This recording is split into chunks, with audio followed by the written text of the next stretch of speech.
Hello friends, welcome to my channel master কি পাঠশালা where you learn English better through Bengali, যেখানে তোমরা ইংরেজি শিখবে বাংলায় অনেক বেটার ভাবে। West Bengal police constable main পরীক্ষার ইংলিশ প্রিপারেশনের জন্য মক টেস্ট সিরিজের আজকে 6th মক টেস্ট। প্রতিটা মক টেস্ট খুব গুরুত্বপূর্ণ তোমাদের পরীক্ষা প্রিপারেশনের জন্য। প্রতিটা মক টেস্ট তোমাদের West Bengal police constable main পরীক্ষার সিলেবাস এবং প্রিভিয়াস ইয়ার্সের কোয়েশ্চেন প্যাটার্ন ফলো করে তৈরি করা হয়েছে। তাই এই প্রত্যেকটা মক টেস্ট তোমরা খুব সিরিয়াসলি পরীক্ষাগুলো দাও এবং তোমরা তোমাদের স্কোর অবশ্যই কমেন্ট সেকশনে শেয়ার করো। প্রতিটি মক টেস্টের পিডিএফ ফাইল আমার টেলিগ্রাম চ্যানেলে তোমরা পেয়ে যাবে। টেলিগ্রাম চ্যানেলের লিংক এই ভিডিওর ডেসক্রিপশন বক্সে দেওয়া থাকবে। শুরু করছি আজকের video. First question, error correction. There were a great many question which were left unanswered at the end of the investigation. দেখো বলছে there were a great many question which were. প্রথম কথা, এই যে দেয়ার ওয়্যার থাকে, এখানে দেয়ারটা কিন্তু সাবজেক্ট হয় না। দেয়ারের পরে এই যে ওয়্যার বা আর বা ইজ থাকে, এই ভার্বের পরে দেখবে সাবজেক্ট থাকে। এখানে আ গ্রেট মেনি কোয়েশ্চেন বলছে। যদি এটা কোয়েশ্চেন সিঙ্গুলার নাম্বার হতো তাহলে এখানে তো ওয়্যার বসতো না, এখানে ওয়াজ বসার কথা ছিল। এবং এখানে যদি সাবজেক্টটা প্লুরাল থাকতো তাহলে এখানে ওয়্যার হতো। যখন সাবজেক্টটা সিঙ্গুলার আছে তাহলে এখানে ওয়াজ হওয়ার কথা। কিন্তু যদি এখানে ওয়াজ বলতাম তাহলে পরে যে পার্টটা আছে উইচ ওয়্যার, দেখো এখানে আবার প্লুরাল বলছে। তার মানে এইখানে যে সাবজেক্টটা থাকতে হবে সেটা অবশ্যই প্লুরাল হতে হবে, না হলে এখানেও ওয়্যার হতো না, আবার এখানেও ওয়্যার হতো না, প্লুরাল ভার্ব থাকতো না। সেই জন্য এখানে কোয়েশ্চেন না বলে আমরা কোয়েশ্চেন্স বলবো। এটা একটা লজিক। আর একটা লজিক হলো এই যে ম্যানি আছে, আ গ্রেট ম্যানি, তো ম্যানির পরে আমরা কি বসাবো? কোয়েশ্চেন্স বসাবো, প্লুরাল বসাবো। যখন আমরা দেখতে পাচ্ছি মেনি কোয়েশ্চেন্স হবে, কিন্তু অনেক সময় হয় মেনির পরে যখন আমরা একটা এ বসাবো, মেনি আ, তারপরে আমরা সবসময় সিঙ্গুলার নাম্বার বসাবো। ঠিক আছে, তারপরে সবসময় আমরা সিঙ্গুলার নাম্বার বসাবো। অর্থাৎ যেটা বলা হলো মেনি আ কোয়েশ্চেন হতো, কিন্তু এখানে এটা তো প্রথমে আছে, তারপরে গ্রেট, তারপরে মেনি, তারপরে কোয়েশ্চেন আছে। সুতরাং মেনির পরে আমরা কোয়েশ্চেন্স বলবো। কিন্তু যদি এখানে মেনি আ থাকতো তাহলে আমরা কোয়েশ্চেন বা সিঙ্গুলার নাম্বার ইউজ করতাম। এখানে পার্ট 1-এ ভুল আছে, তাই অপশন এ হবে সঠিক উত্তর। Question number 2. These type of books are certainly helpful to the students preparing for the banking service examinations. বলছে এই ধরনের বইগুলো অবশ্যই খুব হেল্পফুল সেই সমস্ত স্টুডেন্টদের জন্য যারা ব্যাংকিং সার্ভিস পরীক্ষার প্রিপারেশন নিচ্ছে। এখানে ভুল হলো দিস টাইপ অফ বুকস বলছে, এখানে টাইপ হবে না, টাইপস হবে, ডিফারেন্ট টাইপস। যেহেতু এখানে দিস আছে প্লুরাল নাম্বার, তাই এখানে টাইপস হবে। ঠিক আছে, so this types of books এবং তারপরে ভার্বটা আর বসবে। সো এখানেও দেখতে পাচ্ছি আমরা অপশন এতে ভুল আছে। সরি, এখানে 1, 2 নয়, এখানে ABC থাকা উচিত ছিল। I am extremely sorry for type mistake. এখানে ABC এবং তারপর ডি 4টে অপশন থাকবে। পার্ট কোয়েশ্চেন 1-এও কিন্তু একই রকম ABC থাকবে। ঠিক আছে, 1, 2, 3 নয়। Question number 3. The lost child was dash to his parents. এই হারিয়ে যাওয়া বাচ্চাটাকে কি করা হলো? তার বাবা মার কাছে রেস্টোর করা হলো, সেন্ড করা হলো, ডিসপ্যাচড করা হলো, রিটার্ন করা হলো। সঠিক উত্তর হবে রেস্টোর। যখন হারিয়ে যাওয়া জিনিস ফিরে আসে তখন তাকে বলা হয় পুনরুদ্ধার, অর্থাৎ রেস্টোর। অপশন এ হবে সঠিক উত্তর। Question number 4. Narration change. She shouted, I'm going home. সে চিৎকার করে বলল আমি বাড়ি যাচ্ছি। দেখো, she shouted them that she is going home. She shouted to them. She shouted at them. She shouted to them. দেখো, যখন বলা হচ্ছে she shouted, সে চিৎকার করে বলল আমি বাড়ি যাচ্ছি, এক্ষেত্রে shouted এর পরে কি হচ্ছে? shouted to them, এই টুটা বসবে। তোমাদের মনে হতে পারে শাউটেড এর পরে অ্যাড বসবে। শাউটেড এর পরে যখন অ্যাড বসে তার মানে হচ্ছে তুমি কারোর ওপরে চিৎকার করছো, রাগারাগি করছো। কিন্তু এখানে সে চিৎকার করে কথাটা বললে আমি বাড়ি যাচ্ছি, এখানে কিন্তু রাগারাগি কোনো প্রশ্ন নেই। সুতরাং শাউটেড অ্যাট আমরা বলবো না। ঠিক আছে, তাই অপশন এ, অপশন সি ভুল হচ্ছে। শাউটেড এর পরে আমরা টু বসাবো। So she shouted to them that, তারপরে আই বলতে শি নিজের কথা বলছে, শি হবে। তারপরে এখানে দেখো আই অ্যাম গোয়িং মানে প্রেজেন্ট কন্টিনিউয়াস টেন্স বসানো হয়েছে, সুতরাং ন্যারেশন চেঞ্জের পরে সেটা পাস্ট কন্টিনিউয়াস টেন্স হয়ে যাবে। তাহলে শি এর পরে ওয়াজ হওয়া উচিত ছিল, কিন্তু এখানে ইজ আছে, তাই অপশন বি ভুল হচ্ছে, অপশন ডি হবে সঠিক উত্তর, she was going home. So option D হচ্ছে right answer. Question number 5, the work dash he left his office মানে কাজটা শেষ করার পরে সে অফিস থেকে বেরোলো। Having completed, having been completed, on being finished, having been over. দেখো এখানে দ্য ওয়ার্ক কাজটা শেষ হবার পরে মানে কমপ্লিট হবার পরে, অর্থাৎ একটা কাজ হয়েছে তারপরে আর একটা কাজ হয়েছে। তা প্রথমে কোনটা? প্রথমে কাজ শেষ হয়েছে, এখানে ওয়ার্কটা শেষ হয়েছে। তাহলে এই যে ওয়ার্কটা শেষ হয়েছে তার জন্য আমরা কি বলবো? Having been completed. আমরা এই কথাটা বলবো হ্যাভিং বিন কমপ্লিটেড। একটা প্যাসিভ ভয়েসের সেন্স আমরা নিয়ে আসবো, কারণ এখানে কাজটা তো নিজে নিজে শেষ হয়নি, কাজটাকে শেষ করেছে। সো কাজটা কমপ্লিট করার পরে সে অফিস থেকে বেরিয়েছে।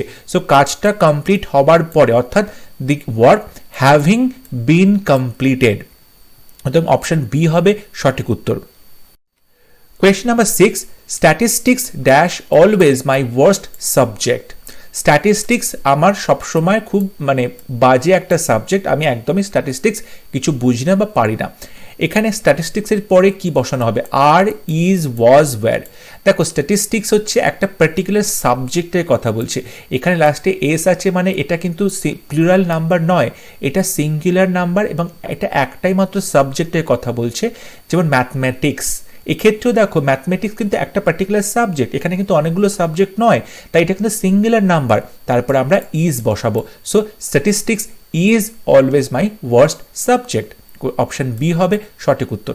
Question number 7, the old gentleman dash to be a very friend of my grandfather. The old gentleman dash to be a very friend of my grandfather মানে এই বয়স্ক লোকটি কিন্তু আমার দাদুর খুব ভালো বন্ধু। Turned in, turned over, turned out, turned up. Turned up মানে হচ্ছে উপস্থিত হওয়া বা অ্যাপিয়ার হওয়া। টার্নড ওভার মানে উল্টানো, ঠিক আছে, নতুন স্টার্ট করা কোনো কিছু। টার্নড ইন, টার্নড ইন মানে হচ্ছে ঘুমোনো। সঠিক উত্তর হবে অপশন সি, টার্নড আউট মানে এটা প্রমাণিত হলো, মানে this old man turned out to be a, প্রমাণিত হলো আমার দাদুর খুব ভালো একজন বন্ধু হিসাবে। সো অপশন সি হবে right answer. Question number 8, synonym of envy. Envy কথাটা সিনোনিম কি হবে? এনভি মানে হচ্ছে হিংসে করা। অপশন এ তে comfort, option B hatred, option C pleasure, option D kind. সঠিক উত্তর হবে অপশন বি হেট্রেড, ঘৃণা করা। দেখো এনভি মানে কাউকে হিংসে করা বা কাউকে ঘৃণা করা, এই সেন্সে অপশন বি সঠিক হবে, বি হচ্ছে হেট্রেড। এনভির সিনোনিম হবে hatred. Question number 9, antonym of appropriate. Appropriate কথাটার অ্যান্টোনিম কি হবে? অ্যাপ্রোপ্রিয়েট মানে হচ্ছে উপযুক্ত। অ্যাপ্রোপ্রিয়েট মানে হলো উপযুক্ত, তার অপোজিট কি? অপশানে ডিসিমিলার, অবশ্যই একই রকম নয়, সিমিলার নয়। ইনকম্পেয়ারেবল মানে কখনোই তুমি কম্পেয়ার করতে পারবে না, তুলনা করতে পারবে না। আনসুটেবল উপযুক্ত নয়। ডিসপ্যারেট, ডিসপ্যারেট মানে হলো যখন কোনো কিছু কন্ট্রাস্টিং বিপরীতধর্মী জিনিস আসছে, ডিফারেন্ট জিনিস আসছে। এখানে সঠিক উত্তর অপশন সি, আনসুটেবল। অ্যাপ্রোপ্রিয়েট মানে হচ্ছে উপযুক্ত বা সুটেবল, আনসুটেবল মানে হচ্ছে উপযুক্ত নয়, অনুপযুক্ত। So option C right answer. Question number 10, you, they and we must go together. You, they and we must go together মানে তোমরা, তারা এবং আমাদের একসাথে যাওয়া উচিত। এখানে দেখো তিনটে প্রোনাউন আছে, ইউ, দে অ্যান্ড উই, এবং প্রোনাউনগুলো সবকটাই প্লুরাল। প্রোনাউনগুলো সবকটাই প্লুরাল প্রোনাউন। যখন প্লুরাল প্রোনাউন অনেকগুলো পরপর বসছে তখন যেভাবে বসে সেটা হচ্ছে 1 2 3। 1 2 3 মানে হচ্ছে প্রথমে এখানে তুমি ফার্স্ট পার্সন বসাবে, তারপর সেকেন্ড পার্সন বসাবে, তারপর থার্ড পার্সন বসাবে। অর্থাৎ ফার্স্ট পার্সন প্রথমে বসালে উই হবে প্রথমে আমরা, সেকেন্ড পার্সন তোমরা হবে, তারপরে থার্ড পার্সন মানে দে হবে। সো অপশন সি হবে সঠিক উত্তর। যদি এটা সিঙ্গুলার নাম্বার হতো সেক্ষেত্রে 2 3 1 বসাতাম, প্রথমে সেকেন্ড, তারপর থার্ড, তারপর ফার্স্ট পার্সন বসতো। কিন্তু যেহেতু এখানে প্লুরাল প্রোনাউন রয়েছে সেহেতু আমরা 1 2 3 এই অর্ডারে বসাবো। প্রথমে ফার্স্ট পার্সন, তারপর সেকেন্ড পার্সন, তারপর থার্ড পার্সন। অপশন সি বসবে, হবে সঠিক উত্তর। কোয়েশ্চেন নাম্বার 11, the car ran dash the railings. গাড়িটা গিয়ে গুঁতো মারলো রেলিং এর মধ্যে, ঠিক আছে। Option A to, option B in, option C at, option D into. সঠিক উত্তর হবে option D, the car ran into railings, রেলিংসের মধ্যে গিয়ে গাড়িটা ধাক্কা মারলো। অপশন ডি হবে রাইট আনসার, র্যান ইনটু মানে গিয়ে জোরে ধাক্কা মারা। Question number 12, dash is the way to the public library. How, what, which, where? বলছি ড্যাশ ইজ দি ওয়ে, এটা হচ্ছে রাস্তা to the public library, public library যাবার রাস্তা, এটা প্রশ্ন করছে। সঠিক উত্তর হবে option C, which is the way, মানে কোনটা রাস্তা পাবলিক লাইব্রেরি জিজ্ঞেস করা হচ্ছে। So which is the way to the public library. Question number 13, hardly dash left the railway station when the train arrived. এখানে হার্ডলি বলা হচ্ছে, তারপরে ওয়েন বলা হচ্ছে। তো যখন ওয়েন দিয়ে সেন্টেন্সটা থাকে তখন দ্য ট্রেন অ্যারাইভড অর্থাৎ সিম্পল পাস্ট টেন্স হবে, আর হার্ডলির সঙ্গে যে সেন্টেন্সটা থাকে সেটা হবে হ্যাড হি অর্থাৎ পাস্ট পারফেক্ট টেন্স হবে। সো হ্যাড হি লেফট, এখানে হ্যাড হি হবে, হি হ্যাড হবে না, ঠিক আছে। So hardly had he left the railway station when the train arrived, ঠিক আছে। যে কাজটা প্রথমে হচ্ছে সেই কাজটার সাথে আমরা পাস্ট পারফেক্ট বসাচ্ছি, যে কাজটা পরে হচ্ছে সেই কাজটার সঙ্গে আমরা সিম্পল পাস্ট টেন্স বসাচ্ছি।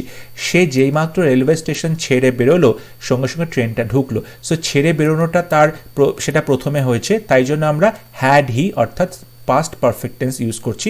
অপশন ডি হবে সঠিক উত্তর। Question number 14, my first lesson dash forgiveness came from my, sorry এখানে ফ্রম হবে, এফ আর ও এম হবে, type mistake sorry, from my father. My first lesson forgiveness came from my father, আমি জীবনের প্রথম যে শিক্ষা ফরগিভনেস ক্ষমা করে দেওয়া, ঠিক আছে, ক্ষমা, এই যে শিক্ষাটা সেটা পেয়েছিলাম বাবার কাছ থেকে। সো মাই ফার্স্ট লেসন, আমার প্রথম শিক্ষা কিসের ওপরে, ক্ষমার বিষয়, তাই তো। অন, ইন, অ্যাবাউট, আপন, সঠিক উত্তর হবে option A on. My first lesson on forgiveness, option A হবে right answer. Question number 15, add a suitable prefix to regular to make it opposite. Regular শব্দের সাথে prefix add করে তাকে অপোজিট করতে হবে। irregular, irregular, irregular, irregular, সঠিক উত্তর হবে অপশন ডি irregular।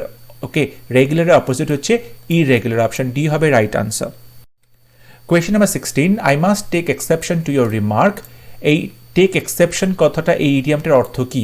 আমরা অবশ্যই এক্সেপশন করে নেওয়া উচিত তোমার এই কথা বা মন্তব্যের। টেক এক্সেপশন মানে হচ্ছে কোনো বিষয়ে তুমি বিরোধিতা করছো বা তুমি অন্যরকম মতামত পোষণ করছো, তুমি অ্যাগ্রি করছো না, তুমি বিরোধিতা করছো। অ্যাকসেপ্ট গ্ল্যাডলি সঠিক উত্তর হবে না, থ্যাংক ইউ ফর সঠিক উত্তর নয়, কনসিডার কেয়ারফুলি সঠিক উত্তর নয়, অপশন ডি হবে রাইট আনসার। অবজেক্ট টু মানে তুমি সেখানে আপত্তি জানাচ্ছ। So I must take exception মানে আমি আপত্তি জানাচ্ছি। Question number 17, people in a riot, যখন লোকজন খুব বিবাদ করে বা বিক্ষোভ দেখায়, রায়ট করে, ঠিক আছে, তা সেই লোকগুলোকে কি বলে? যখন লোকজন বিক্ষোভ দেখাচ্ছে সেই বিক্ষোভকারীদের কি বলা হয়? Crowd, অ্যাসেম্বলেজ, mob, congregation. সঠিক উত্তর হবে অপশন সি মব। উত্তেজিত জনতা, বিক্ষিপ্ত জনতা তাকে আমরা মব বলে থাকি। ক্রাউড মানে নর্মাল জনতা, অ্যাসেম্বলেজ মানে অনেক লোকজন একসাথে জড়ো হয়েছে, এগুলো কোনোটাই সঠিক উত্তর হবে না। Option D congregation. কংগ্রিগেশনটা যখন কোনো ধর্মীয় স্থানে, মন্দিরে, মসজিদে, গির্জাতে যখন সবাই একসাথে জড়ো হয় তখন তাকে কংগ্রিগেশন বলা হয়, মানে ধর্মীয় জনসভা, এটা সঠিক উত্তর নয়। উত্তেজিত জনতা, বিক্ষিপ্ত জনতা, বিক্ষুব্ধ জনতা তাকে আমরা মব বলে থাকি, অপশন সি হবে right answer. Question number 18, choose correctly spelled word. Apprentice কথাটা চারটে বানান রয়েছে, সঠিক বানান তোমাকে চুজ করতে হবে।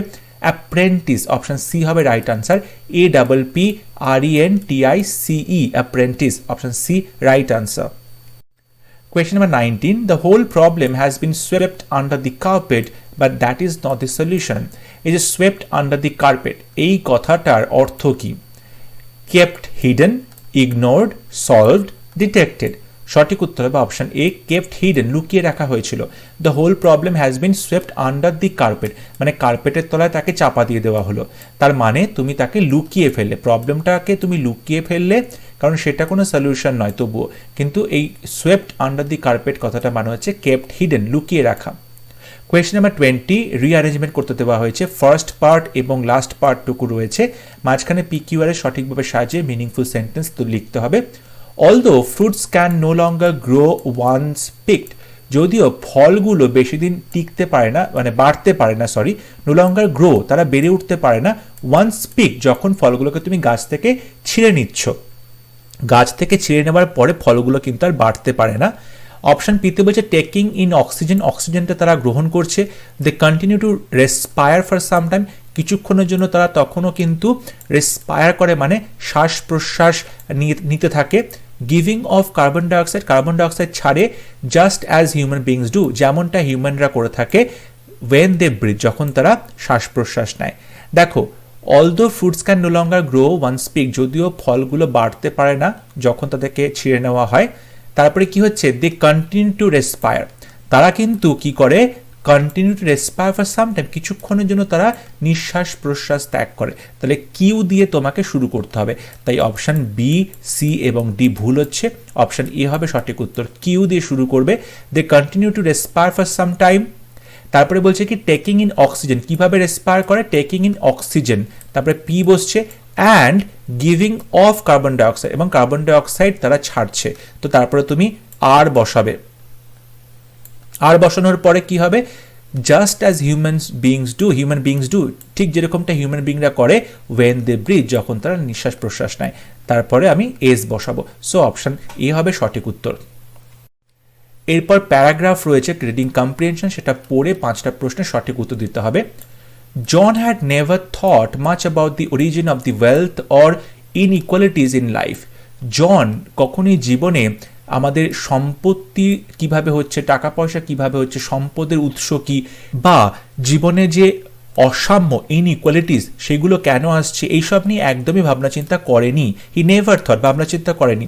ইট ওয়াজ হিজ ফার্ম বিলিভ, এটা তার একদম দৃঢ় বিশ্বাস ছিল, দ্যাট যে if this world was not good, যদি এই পৃথিবীটা ততটা ভালো নয়, the next would be good, তাহলে পরের পৃথিবীটা আরও বেশি ভালো হবে। And this faith sustained him, এবং এই বিশ্বাসেই সে কিন্তু টিকে ছিল, বেঁচে ছিল। He was not like some others whom he knew, সে অবশ্যই অন্যদের মতো ছিল না যাদেরকে সে জানতো। Who would sell their souls to the devil, যারা নিজেদের আত্মাকে বিক্রি করে দিত ডেভিলের কাছে বা শয়তানের কাছে। He always thought of god before doing anything, কোনো কাজ করার আগে সে সবসময় গডের কথা চিন্তা করত। He lived the life of an honest man, সে একজন সৎ মানুষের জীবনযাপন করত। হি হ্যাড নট ম্যারিড, সে বিয়ে করেনি, but did not desire another man's wife, কিন্তু অন্যের ওয়াইফকে দেখেও সে কিন্তু মনে মনে ইচ্ছে প্রকাশ করতো না বা তাকে আকাঙ্ক্ষা করতো না। He believe that women weakened men, সে বিশ্বাস করত মেয়েরা কি করে, পুরুষদেরকে উইকেন্ড করে দেয়, দুর্বল করে দেয়। As was described in the story of Samson and Delilah, যেরকমটা স্যামসন এবং ডেলিলার গল্পে বলা আছে, ঠিক তেমনভাবেই মেয়েরা যে পুরুষদেরকে দুর্বল করে দেয় সেই বিশ্বাসী ছিল জন।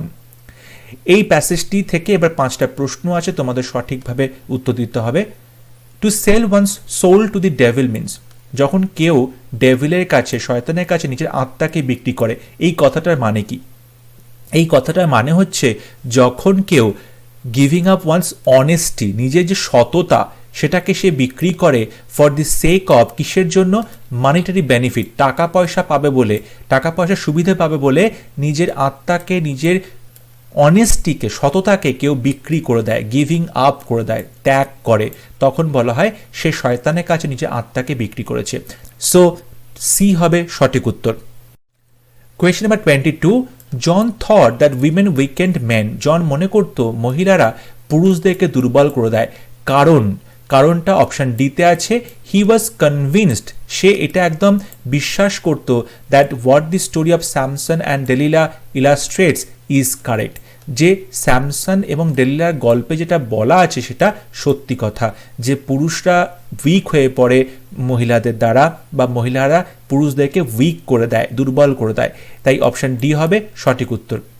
Question number 23, it was John's believe that, John এটা বিশ্বাস করতো যে, অপশন ডি হবে right answer, one must lead an honest life, সবার উচিত একটা সৎভাবে জীবনযাপন করা, যেমনটা সে নিজে করত। সো অপশন ডি হবে সঠিক উত্তর। Question number 24, by not desiring another man's wife John showed, অন্যের ওয়াইফকে মনে মনে আকাঙ্ক্ষা না করে জন এটা দেখাতে চেয়েছে যে হি ওয়াজ এ ম্যান অফ প্রিন্সিপালস, সে একটা আদর্শের পুরুষ ছিল, অর্থাৎ তার একটা আদর্শ ছিল, সে একটা আদর্শ ফলো করত। সো অপশন বি হবে সঠিক উত্তর। লাস্ট প্রশ্ন, from the above passage we understand that, এই ওপরে প্যাসেজ থেকে আমরা এটা বুঝতে পারলাম জন কেমন ছিল, not highly educated, a man of simple faith, a deeply pessimistic man, a scholar of scriptures. সঠিক উত্তর option B, a man of simple faith, তার নিজস্ব কিছু সাধারণ বিশ্বাস ছিল, ফেথ ছিল, ঠিক আছে। তার মনে হতো পৃথিবীটা এখন ভালো নেই, কদিন পরে ভালো হবে, এর পরে পৃথিবীটা আরও বেশি ভালো হবে। এই যে বিশ্বাস, ফেথ, সেই জন্য বলা হচ্ছে he was a man of simple faith. Option B right answer. I hope আজকে ক্লাস তোমাদের ভালো লেগেছে, প্রতিটা প্রশ্ন তাদের এক্সপ্লেনেশন তোমরা বুঝতে পেরেছো। তোমাদের কোথাও কোনো ডাউট থাকলে অবশ্যই আমাকে কমেন্টে লিখে জানাবে। পরবর্তী লেসনে খুব শীঘ্র দেখা হবে, ততক্ষণ সবাই ভালো থাকবে, সুস্থ থাকবে। Thank you.